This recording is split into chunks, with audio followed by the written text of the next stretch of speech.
এতদিন যে চরিত্রের অপেক্ষায় ছিলেন ইয়াশ রোহান, অবশেষে সেটিই পেলেন নতুন ওয়েব সিরিজ হেডলাইনে।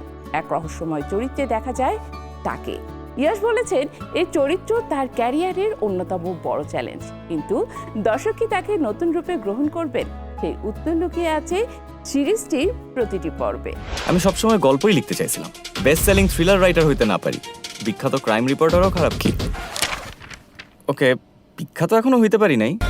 এই ছবি, আমার আগের সব এভিডেন্স আর তোর রিসার্চ সব মিলায় ব্রেকিং একটা নিউজ হবে। এটা কই ছাপাবেন? তুই ছাপবি।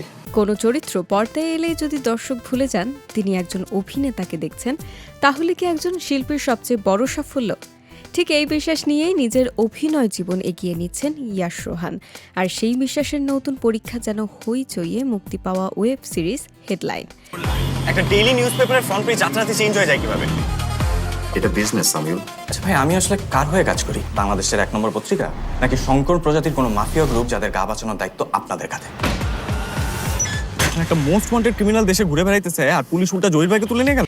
ইয়াশের কাছে মাধ্যম নয়, সবচেয়ে গুরুত্বপূর্ণ হলো চরিত্র।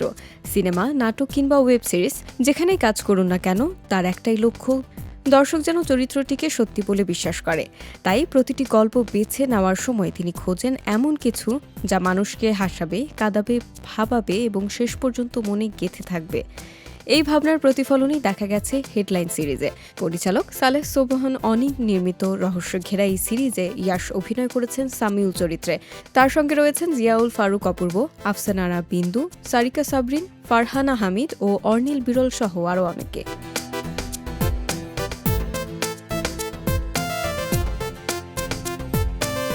গল্পের শুরু একটি বহু পুরনো সংবাদপত্রকে ঘিরে। সময়ের সঙ্গে হারিয়ে যাওয়া সেই কাগজের একটি শিরোনামের আড়ালে লুকিয়ে থাকে এমন এক সত্য যা বদলে দিতে পারে বহু মানুষের জীবন। সেই রহস্য উদ্ঘাটনে নামেন 2 সাংবাদিক। এরপর একের পর এক ঘটনার মোড় দর্শককে টেনে নিয়ে যায় অজানা এক সত্যের দিকে। ইয়াশ জানিয়েছেন এমন গল্পে আগে কখনো কাজ করার সুযোগ হয়নি, তাই সামিউল চরিত্রটি তার কাছে যেমন চ্যালেঞ্জ ছিল, তেমনি নিজেকে নতুনভাবে প্রমাণ করারও সুযোগ ছিল। এমনকি তিনি মনে করেন এই ধরনের একটি চরিত্রের জন্যই যেন এতদিন অপেক্ষা করেছিলেন। তাই চরিত্রটিকে বাস্তব করে তুলতে নিজের সর্বোচ্চ দেওয়ার চেষ্টা করেছেন। তবে সেই সাফল্যের সফলতা কতটা, তার উত্তর এখন দর্শকদের হাতেই। আচ্ছা আপু, আপনাকে কি আমি আগে কোথাও দেখছি? এসব অনেক পুরনো লাইন আঙ্কেল, নতুন কিছু ইউজ করে। তার জন্যই তো তোমার কাছ থেকে একটা ছোট্ট হেল্প লাগবে। শুধু হেডলাইন নয়, সাম্প্রতিক সময়ে টেলিভিশনের নাটকেও ইয়াশ রোহানের অভিনয় প্রশংসা কুড়িয়েছে। ওয়ারিশ, ঝরা বকুল, দ্য ফ্যামিলি, প্রেমের দড়ি ও অথবা তুমি আমি এর মতো কাজগুলো তাকে আরও জনপ্রিয় করে তুলেছে। শতাধিক নাটক, একাধিক সিনেমা ও ওটিটি প্রজেক্টে কাজ করার পরও তার বিশ্বাস একটাই, দর্শকদের ভালোবাসাই একজন অভিনেতার সবচেয়ে বড় অর্জন। এখন দেখার বিষয়ে রহস্যে ঘেরা হেডলাইনে সামিউল হয়ে ইয়াশ রোহান দর্শকদের সেই প্রত্যাশা কতটা পূরণ করতে পারেন। এই লেখা একবার পাবলিশ হইলে ঝড় উঠবেই। ঝড়ের সময় গরু আর মহিষের গল্পটা শুনিস নাই? আপনার এই গল্পগুলো খুব প্যাথেটিক ভাই। একবার মহিষ ছুটে ঝড়ের দিকে, পোকা ছুটে আলোর দিকে, আর রিয়েল লাইফে সব সুন্দরী মেয়েরা ছুটে আপনার দিকে।